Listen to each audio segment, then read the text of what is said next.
আমাদের বাড়ির পাশে খুব সুন্দর এক কাকি থাকতেন।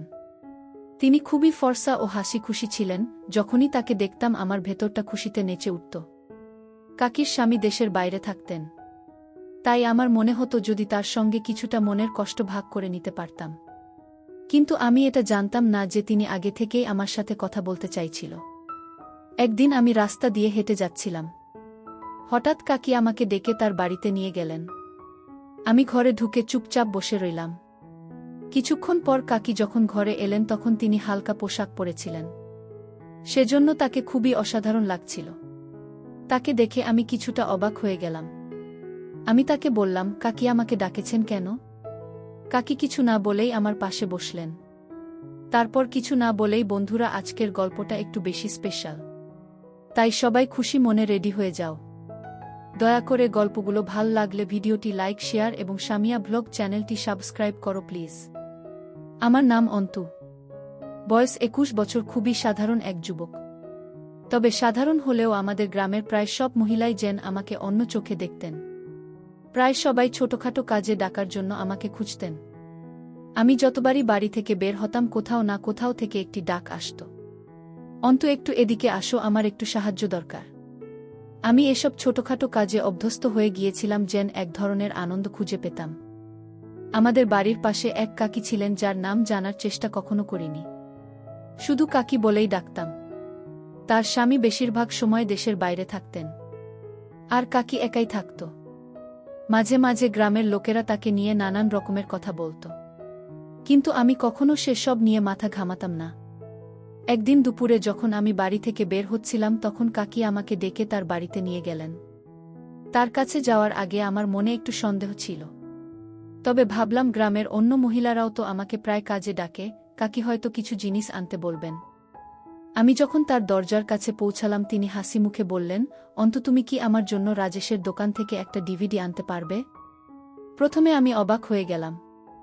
ভাবলাম, এই যুগে ডিভিডি কেন? তবে বিষয়টি আমার কাছে বেশ মজার লাগল। মনে হচ্ছিল সব কিছু যেন একটু অন্যরকম ছিল। আমি ধীরে ধীরে এক অদ্ভুত পরিস্থিতির মধ্যে জড়িয়ে পড়েছিলাম। সন্ধ্যা নামতেই আমি ডিভিডি দোকানের দিকে রওনা দিলাম। সেই দোকানটা আমার এক বন্ধুর, তাই মনে হলো হয়তো সে আমাকে একটু সাহায্য করবে। দোকানে পৌঁছে আমি বন্ধুর কাছে ডিভিডি প্লেয়ার চাইলাম। কিছুটা সন্দেহ করার পর সে বলল, ঠিক আছে, তবে এটি ফিরিয়ে দেওয়ার দায়িত্ব কিন্তু তোমার। আমি তার শর্ত মেনে নিলাম, কারণ আমি চাইনি যে কাকিকে হতাশ করতে। ডিভিডি প্লেয়ার নিয়ে যখন কাকির বাড়িতে পৌঁছালাম তখন কাকি আমাকে দেখে মৃদু হেসে ধন্যবাদ দিলেন। কাকি চোখে একটি অদ্ভুত ভাব ছিল, যেন তার কথার পেছনে আরও কিছু লুকিয়ে আছে। আমি যখন ডিভিডি প্লেয়ারটি দরজার কাছে দেওয়ার চেষ্টা করলাম, তিনি বললেন, ভেতরে আসো আর এটি আমাদের এলসিডির সঙ্গে সেট করে দাও, কারণ আমি এই ব্যাপারটা বুঝি না। আমি এসব কাজে দক্ষ ছিলাম, তাই ভেতরে ঢুকে ডিভিডি প্লেয়ার ঠিক করে দেওয়ার সিদ্ধান্ত নিলাম। কাকির ঘরের পরিবেশ আর তার আচরণ আমাকে এক ধরনের আকর্ষণে জড়িয়ে ফেলেছিল। যখন আমি তার বাড়িতে ঢুকে ডিভিডি প্লেয়ারটি সেট করেছিলাম, প্রতিটি মুহূর্তে তার প্রতিক্রিয়া আমার মধ্যে এক অন্যরকম অনুভূতি তৈরি করছিল। চা খেতে খেতে আমি যখন সিনেমার দিকে তাকালাম, দেখলাম একটি মেয়ে আছে। তার নাচ, তার সৌন্দর্য আমাকে অবাক করে দিল, যেন সে অন্য কোনো জগতের মেয়ে। চা কখন শেষ হয়ে গেল তা আমি টেরই পেলাম না। ঠিক তখনই কাকি মৃদু হেসে বললেন, ও আমার মেয়ে আজ একটু অসুস্থ, তাই ঘুমাচ্ছে।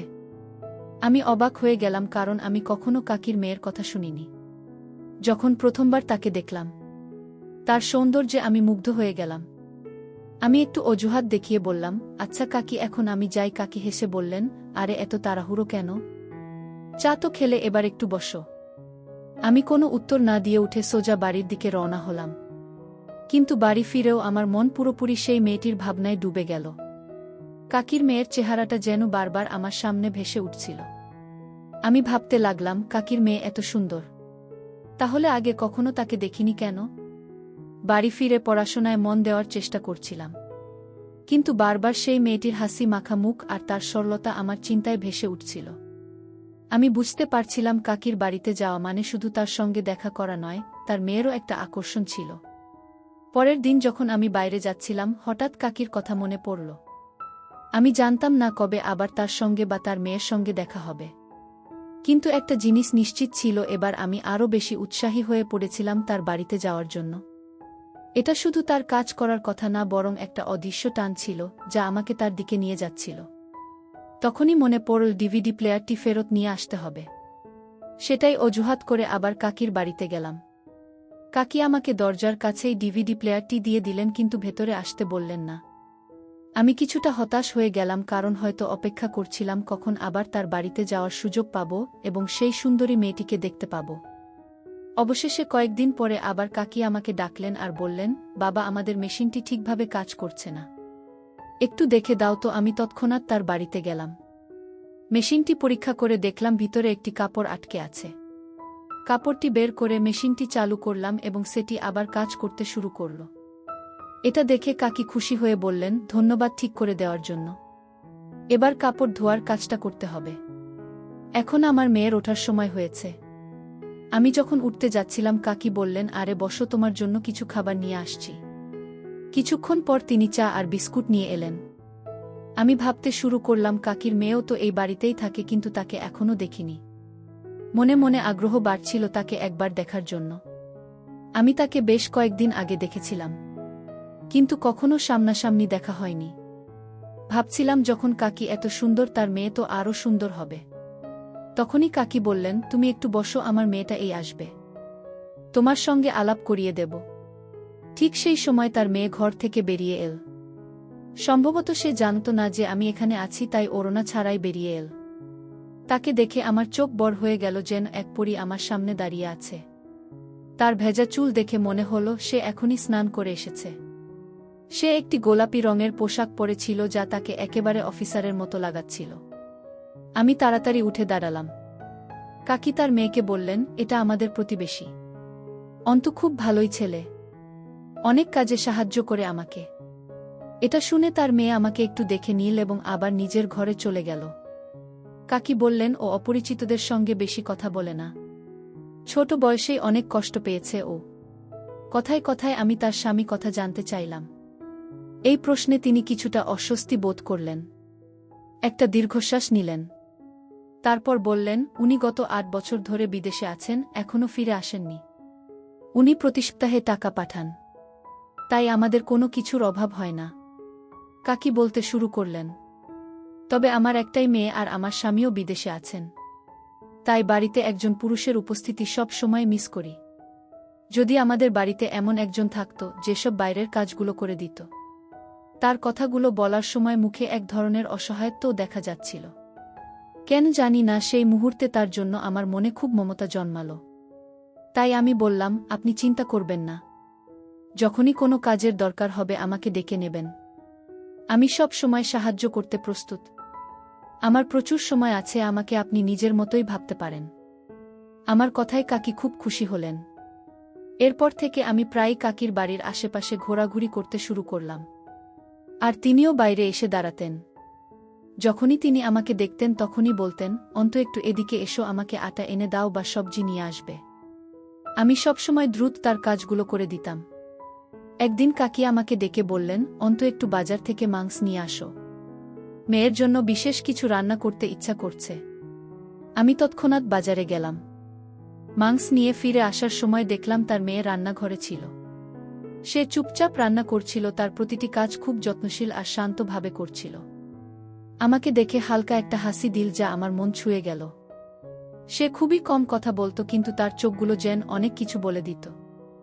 একদিন আমি যখন কাকির বাড়িতে গেলাম, তিনি আমাকে চায়ের জন্য ডেকে নিলেন। বললেন, অন্তু, আজ তোমার জন্য বিশেষ চা তৈরি করেছি, এসো বসো।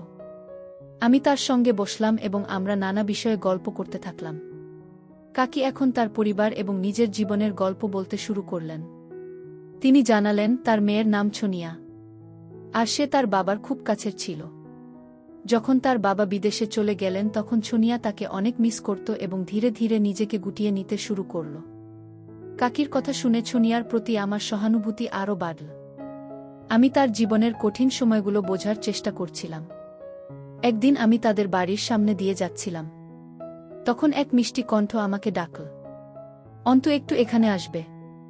আমি তাকিয়ে দেখি সেই ডাক সোনিয়া দিয়েছিল। আমি তার কাছে দৌড়ে গেলাম।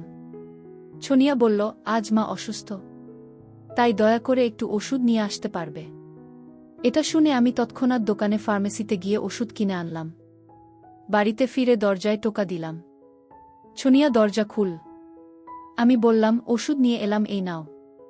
তখন ছনিয়া একটু হেসে বলল, দয়া করে ভিতরে এসে ওষুধগুলো হাতে দিয়ে যাও।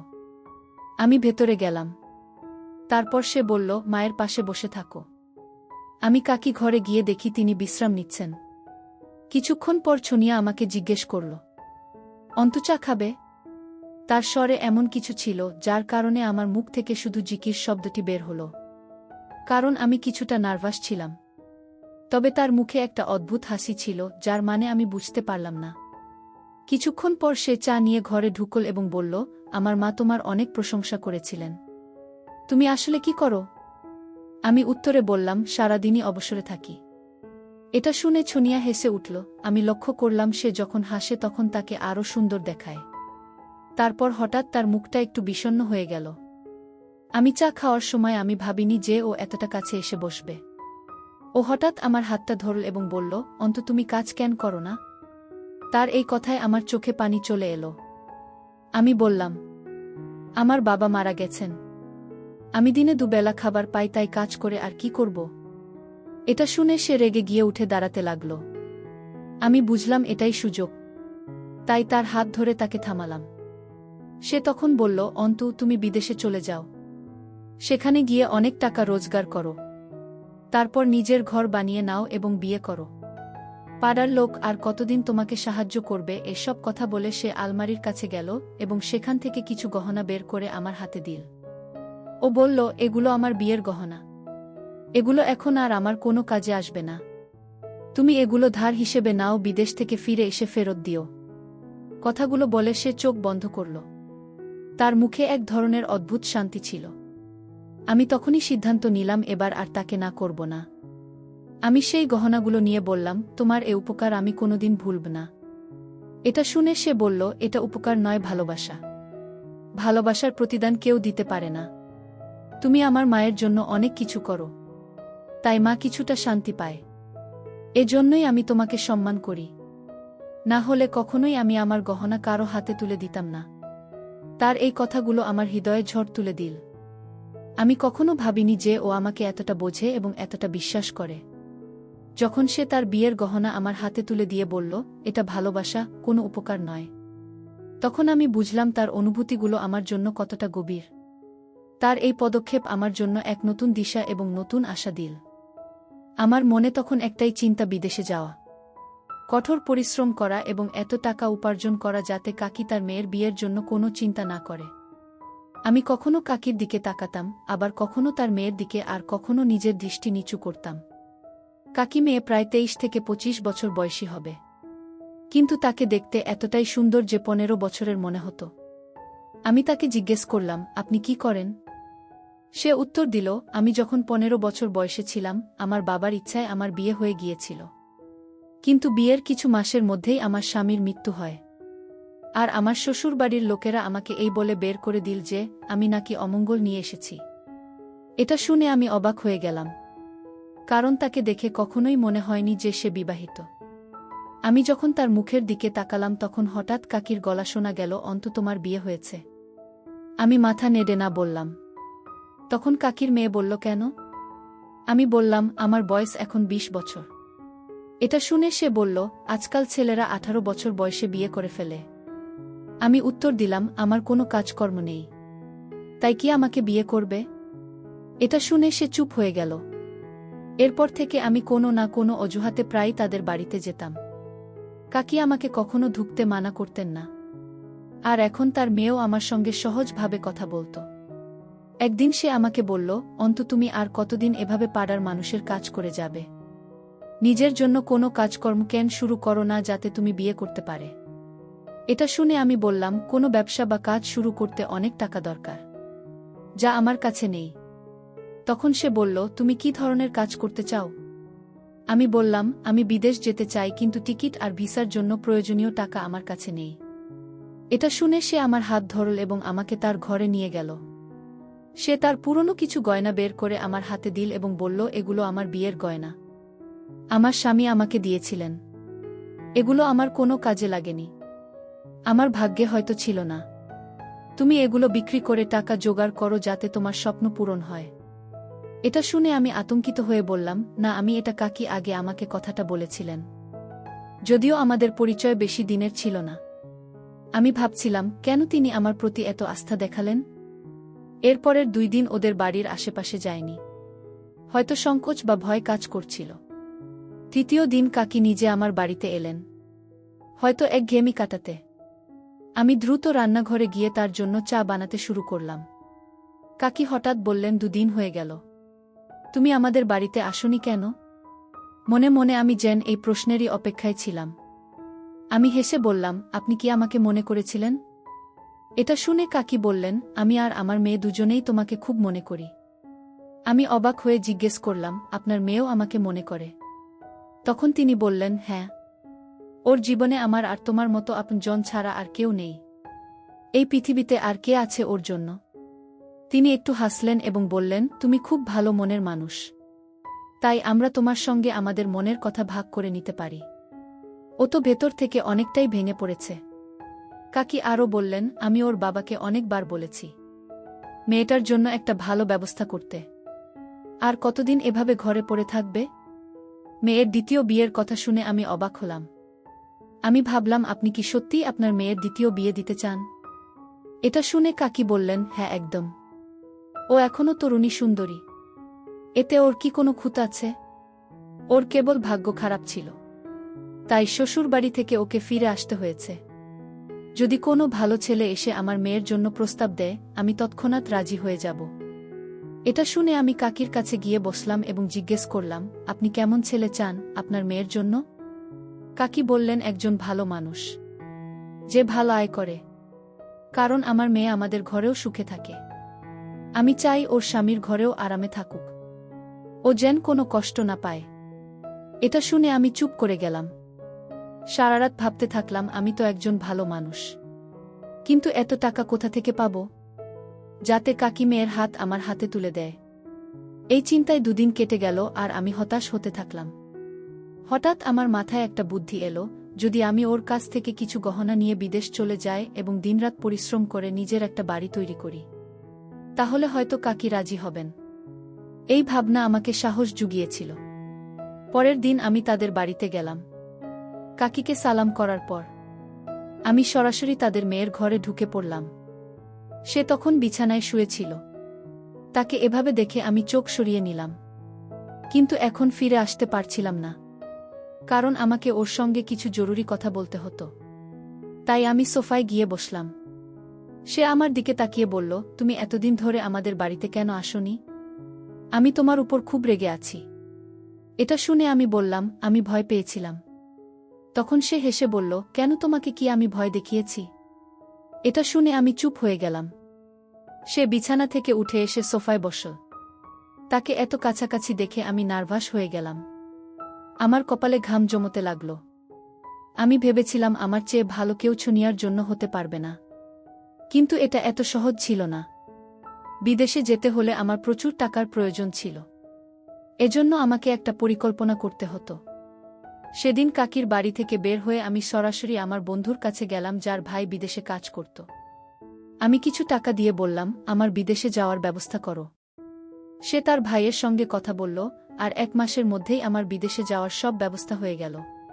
আমি কাকির বাড়িতে গিয়ে তাদের এই খবরটা জানালাম। কাকি একটু দুঃখ পেলেন এবং বললেন, তুমি চলে গেলে আমাদের বাড়ির কাজ কে করবে? এটা শুনে আমি একটু হাসলাম। এরপর ছুনিয়ার ঘরে গেলাম এবং তাকে এই সুখবরটা দিলাম। সে অনেক খুশি হল এবং বলল, অন্ত মন দিয়ে কাজ করো। আমি মুচকি হেসে বললাম, মন দিয়ে কাজ করব না, কারণ আমি তো আমার মন এখানে রেখে যাচ্ছি। এরপর আমি ফিরে এসে আমার জিনিসপত্র গোছালাম এবং এয়ারপোর্টের দিকে রওনা দিলাম। প্রথম মাসটা আমার জন্য অনেক কঠিন ছিল। আমি আমার বন্ধুর ভাইয়ের অধীনে কাজ করেছিলাম, যিনি আমাকে বিদেশে ডেকেছিলেন। কাজটা কঠিন ছিল এবং বুঝতে আমার সময় লেগেছিল। তবে 1 মাস পর কাজ পুরোপুরি বুঝে গেলাম। এরপরে আমি কাকিকে ফোন করে জানালাম, আমি সুস্থ আছি। কাকি আমার কথা শুনে খুশি হলেন এবং অনেক দোয়া করলেন। তারপর তিনি ফোনটা ছুনিয়াকে দিলেন। আমার বুক ধড়ফড় করতে লাগল। আমি বুঝতে পারছিলাম না কি বলবো।